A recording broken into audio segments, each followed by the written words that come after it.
Sometimes it feels like the sun will never rise, like the birds will never sing again. Believe in a power greater than what you are going through. When you don't know what to do, keep breathing. That's right. When you don't know what to do, just keep on breathing. From the City of Angels in Los Angeles, welcome to all my listeners out there in Radio Land. I'm Dave, the Caregiver's Caregiver at caregiverdave.com. Usually along with my lovely co-host, best-selling author and former mayor of Grover Beach in Central California, Debbie Peterson, but she is traveling today and won't be joining us up there in Iceland somewhere. I don't even know if they have internet in Iceland. Well, they must have that. And we're also coming to you live and on demand 24/7 on numerous syndicated radio and podcast networks on 30 global audio and video platforms, including such as iHeartRadio, iTunes, YouTube, Spreaker, SoundCloud, Vimeo, Stitcher Radio, Spotify, and a whole bunch more. In fact, we're proud to be voted #1 caregiver podcast on FeedSpot out of thousands and #1 caregiver podcast of the top 50 on Player FM. And we have an especially exciting show planned for you today. Empowering military caregivers, real talk, real tools, and real encouragement with Oddise Lundy. Oddise is a devoted wife, mother, and full-time military caregiver from Texas. Since her husband Earl's severe injury in Afghanistan in 2008, she's committed her life to caring for him and advocating for fellow caregivers. As a proud Elizabeth Dole Foundation Caregiver Fellow, Oddise has worked on both local and national levels to champion the needs of military families. She actively volunteers with veteran organizations and uses her platform to empower women in caregiving and everyday life, offering practical tools and heartfelt encouragement. But before we get started, I want to take this moment and thank my last week's guest, Frank Buchholz. He retired after 40 years as a financial advisor, helping people build wealth as a trusted investment advisor. We know a lot of caregivers have a lot of financial problems, so that's a great podcast for them. And just a reminder, you can watch or listen to that interview and all our interviews on our membership website, caregiverdave.com, or any of our other 30 global audio-video networks I mentioned earlier. Okay, enough of that. Oddise, so great to have you on the Caregiver Dave show. Thank you so much. So lovely to be here. It's definitely an honor. Thank you. The honor is ours. I always like to ask my first-time guest, just who is Oddise Lundy and why was she placed on this earth? Oh, wow. That's a very powerful question. Yes, it is. Who is Oddise Lundy? Oddise Lundy. I am a caregiver, a mom, a wife, devoted to my community. I'm also a nurturer, an encourager, and I believe that's just what I've been placed on this earth to do, is just to keep those around me encouraged and continue to pour back into them. Well, I can tell by your demeanor and the way you speak that you are a very devoted caregiver, and your husband should be very fortunate to have you over caring for him. So your story of becoming a military caregiver at a young age, how young and how did life change overnight? Oh, wow. We were 23 years old. That's young. My husband had his accident. We're actually high school sweethearts. Oh. So we had been together for some time before his accident. And, he came back home a different person than what he left. So life definitely changed overnight for us all, even our children. Just the unexpected, that's what we didn't expect him to come home as. And everything that we had hopes and dreams for seemed like it just took this dramatic shift.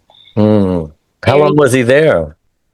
He was there for, his deployment was supposed to be 12 months. They extended it to 15. He made it to the 14th month. So did he speak to you about all the terrible things he went through over there and experienced? Some Not all of it. Not all of it. And it's just, I know he did go through a lot just because of the things that he's, has to conquer mentally. I assume it's post-traumatic stress. Yes, PTSD is definitely one of them, post-traumatic stress syndrome.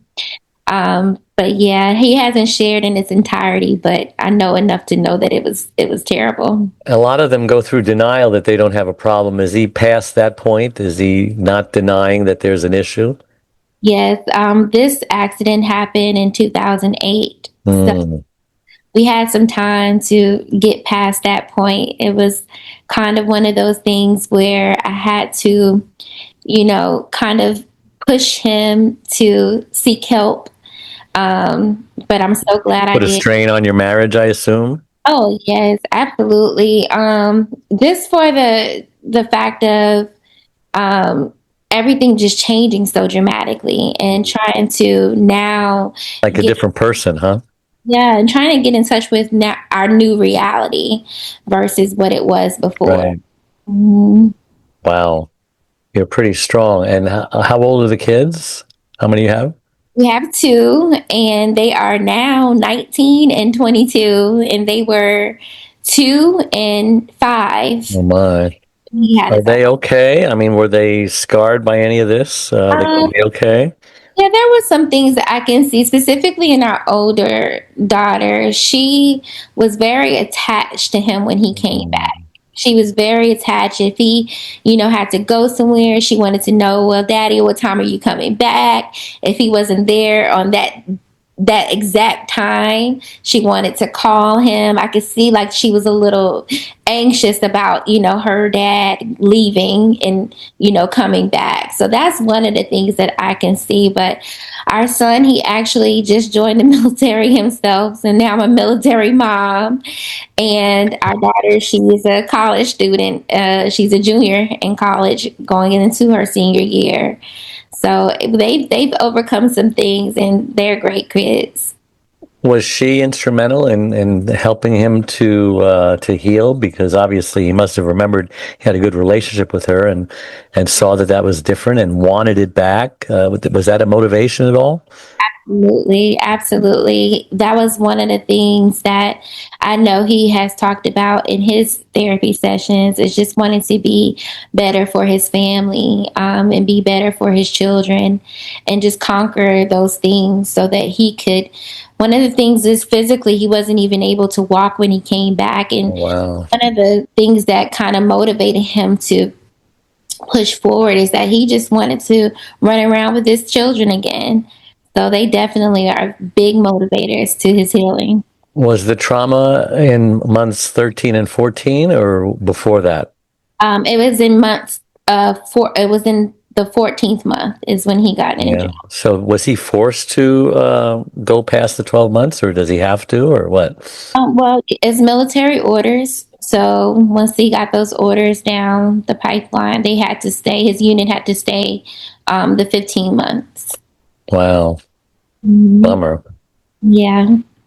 Yeah, it brings tears to my eyes. I can imagine what you're going through, and I can imagine what he has gone through. Where are you now? Where's the family's emotional state now, and how healed is he? How healed is the family? We're doing much better now.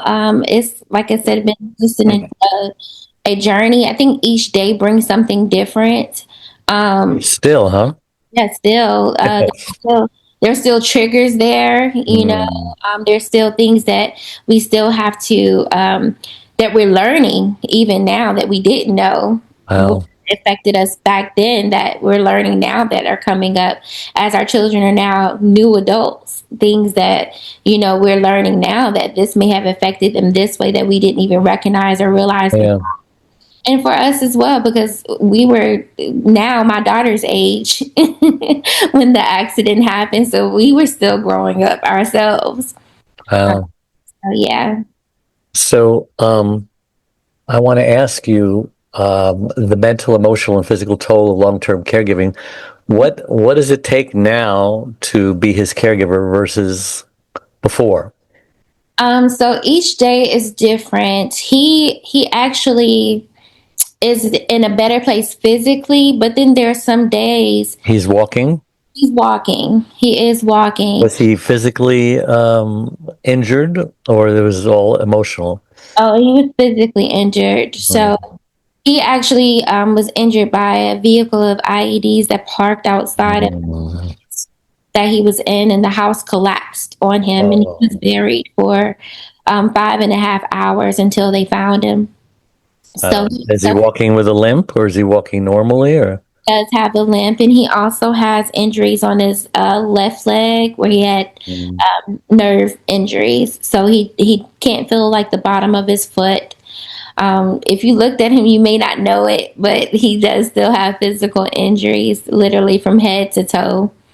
But now we have our days. I think we've come up with systems that help us on the days that are harder than others. Because sometimes he has days where his back just goes completely out still. What kind of systems? So if he has shoes, special shoes, if he can't bend over because his back is just not doing what it needs to do that day, he wears those shoes instead of his regular shoes. We have things that the VA has provided, devices that the VA has provided to just help us get through those harder days. They are still here, but they're not as many of the harder days that we saw in the beginning. But we do know that there's regression that can happen over time as well. So is the VA really acknowledging post-traumatic stress disorder, and they're supportive? I mean, are they doing everything that they can and should be doing? I've seen it Has it improved?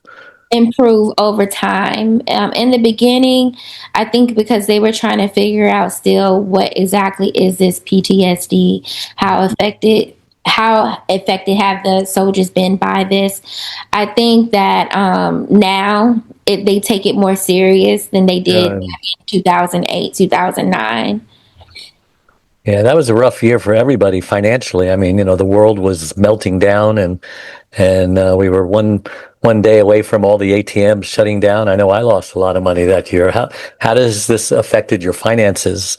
Yeah, so when we first got out of the military, we moved here to Texas. Our family is from the East Coast, so we just moved out here on our own, trying to figure out life, not knowing what that looked like outside of the military. That was all that we knew.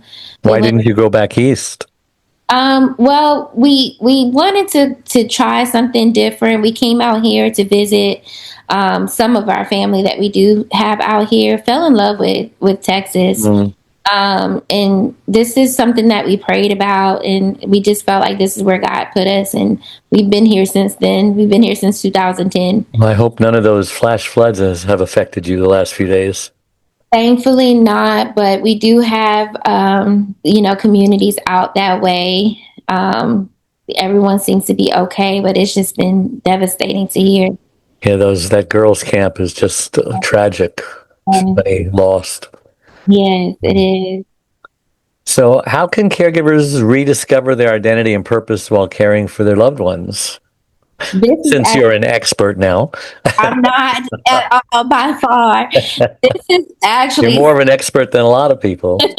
something that I'm just now learning how to do for myself. I just joined the Elizabeth Dole Foundation a few months ago, actually. And honestly, I've learned so much about myself within these last few months than I ever have in the last 10, 12 years, because I just found a sense of community there that I've never had before. I've been so focused on making sure that my husband has been taken care of and he's been fully supported and he's been getting everything that he needs, that I didn't really stop to think that I need some of that too. And I really thought that by giving him that I was giving myself that. So they have just opened up a new window for me, myself. When I Learning to put your oxygen mask on first, I'm assuming. exactly. And that's something that I'm just now learning. I'm always the one that's supporting. So I'm learning now how to be supported. Yeah, the empty sponge. I'm sure you were burned out. What symptoms of burnout did you have, and were you in denial about them? Oh gosh, yes. I think for me, I just keep going, keep doing. and I don't realize I'm at that point. One thing that took a backseat was my health, and I started dealing with something that a lot of women deal with, which is cystic fibroids. And I just started to make sure that I was doing what I needed to do. I realized if I'm not here, who is going to take care of my children? Who is going to take care of Exactly. my husband? And so it was one of those things where it became life or death situation. I had an emergency surgery Wow. to remove those fibroids that I had.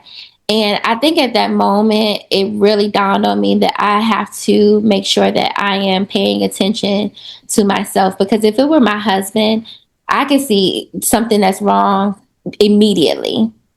And now I'm talking about myself. I live in my own skin, and not being able to recognize what I need immediately, that's a problem.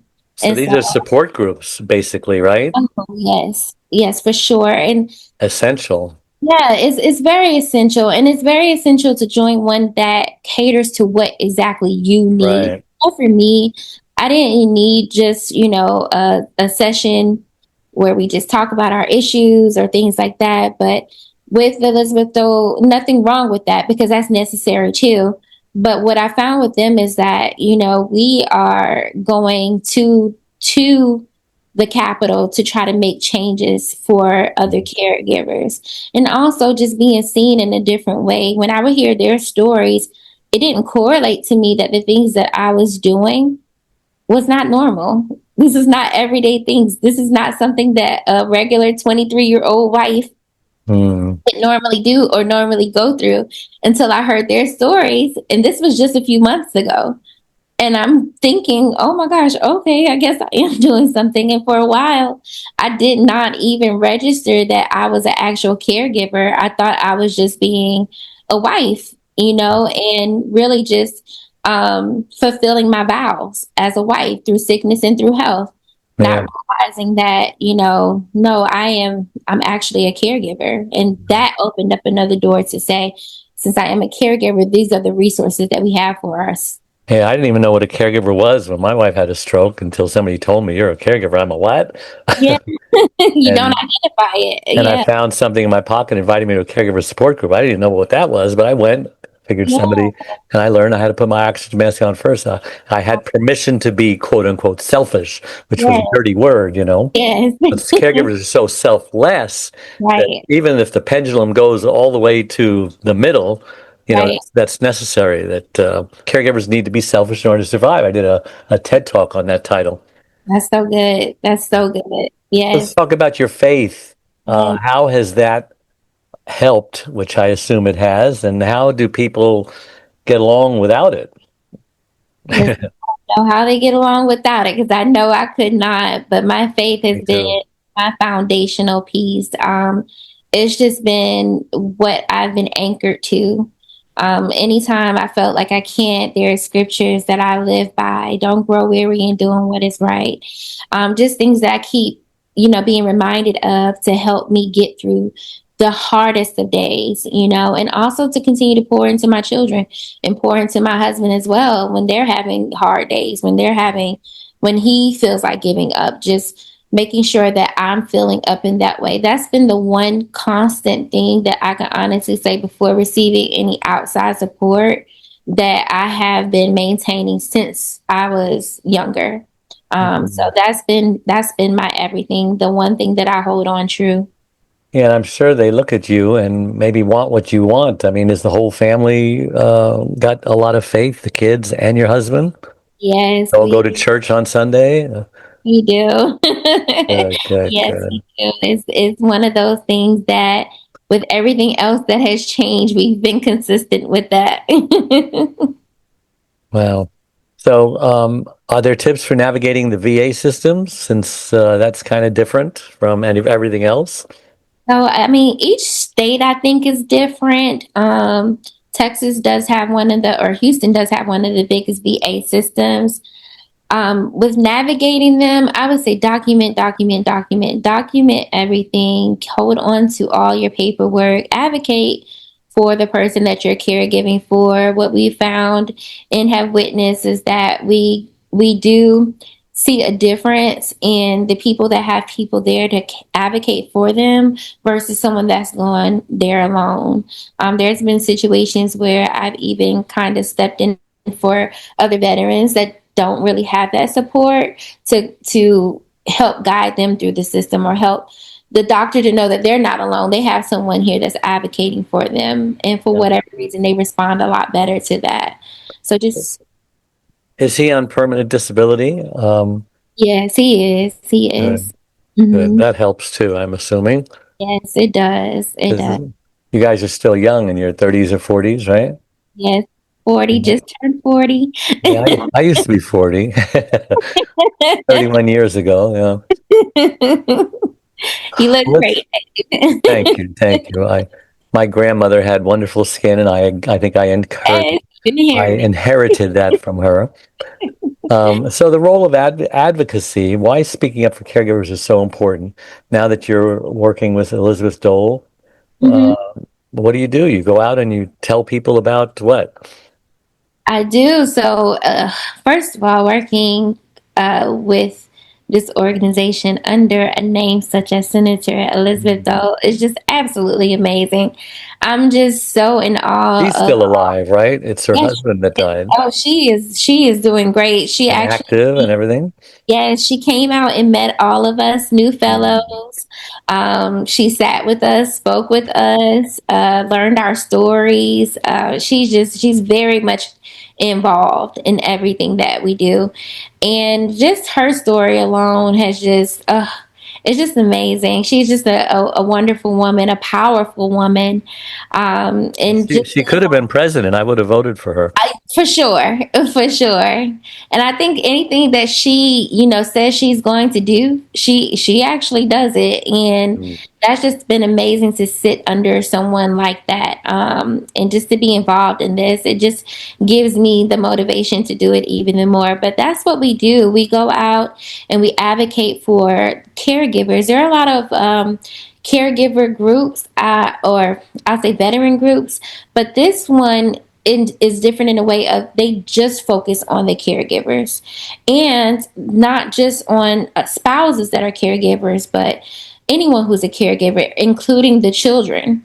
So as I said, I have two children as well, and they would be called hidden helpers because there were times where in our household they would help me with daddy. They would help Yeah. me with things, help, get things for him, or it was just systems that we created to help our family just flow a whole lot better. Mm. And they are hidden helpers, so they even cater to the hidden helpers as well, Yeah. and they call us the hidden heroes. But that's what we do. We go out and we advocate. We have times where we do go to the state capitol and we meet with the lawmakers so that we can try to get different bills passed. Is the whole That family, or just you and your husband? Who goes?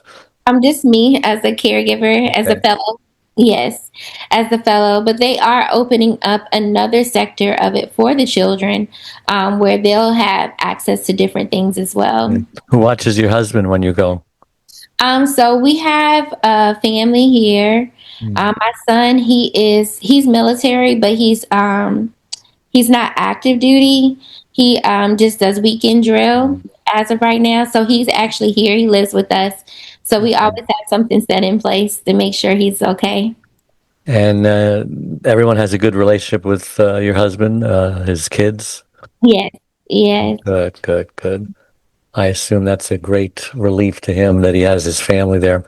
I can't believe how fast our time's gone today. Thanks so much for coming on the show. How can our listeners reach you or find out more about you or the Elizabeth Dole Foundation? Or are you writing a book? What's what's going on?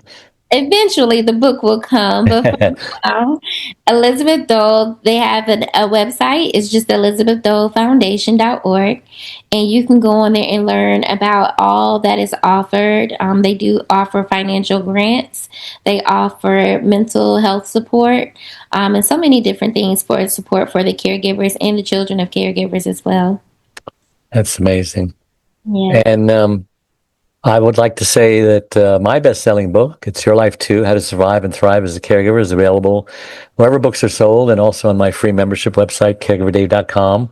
where you can also schedule a free 30-minute initial coaching call to talk about whatever you're struggling with. You can also join my community of 34,000 caregivers on Facebook, Caregiver Dave. We have lots of tools, resources, videos, this radio show, and much, much more. And if you click the like or follow button on whatever platform you're watching or listening to this, it helps Google reach even more caregivers. So again, thank you so much for coming on the show and taking the time to do it. And we really, really appreciate it. And to all those who tune in every Wednesday and helping us to become the #1 caregiver podcast on the internet. So until next week, same time, same channel, may God richly bless you all. Bye-bye. Thank you. I'm Dave Nasani.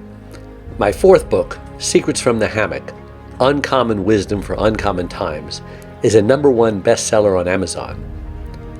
As a young boy, I was told I possessed an unusual amount of wisdom for my age. As a young man, I found myself counseling friends and older family members whenever they needed answers to their problems. Then at 21, I read the Bible for the very first time and learned how King Solomon asked God for wisdom instead of riches, yet he received both. I was so impressed that I too asked God for wisdom. Soon after, I discovered when lying on my hammock, I would receive wisdom from God.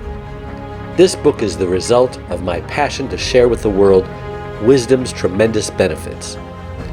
Join me as I reveal practical aspects of wisdom for the mind, body, and spirit. 31 lessons I learned from God that can change your life. Available in hardcover, Audible, Kindle, and paperback, wherever books are sold. I've spoken all over the country and London and am available to speak at your event. Contact me at hammockwisdom.com.